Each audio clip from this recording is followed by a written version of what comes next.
Sziasztok srácok! Ebben a mai videóban ez a harmadik rész. Ez majdnem ugyanolyan, mint a Bugatti.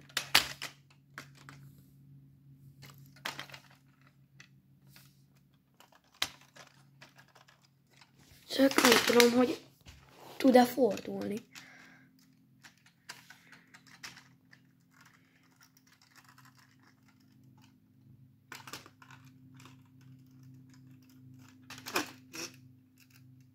Ez nem tud fordulni, csak olyan. Ezt így lehet.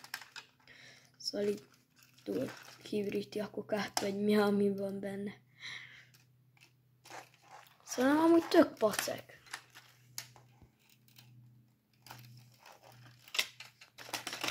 Szóval így megéri.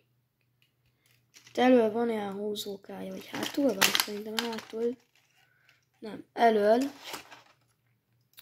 van egy ilyen húzókája, csak én ezt levettem, mert nincsen hogyan. Meg lejött hajtom. Ez itt, hagyja kérdeznétek, hogy mi ez itt, ez a fekete. Na.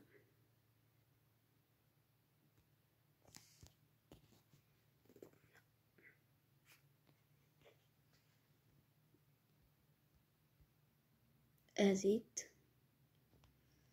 Akkor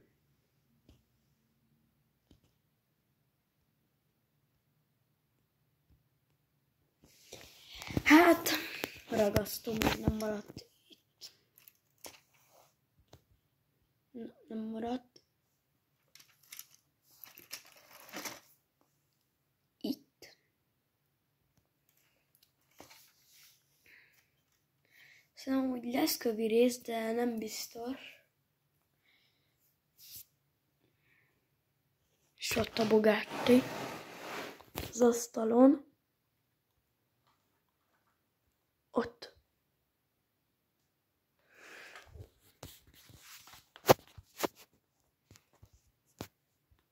Iratkozzatok fel.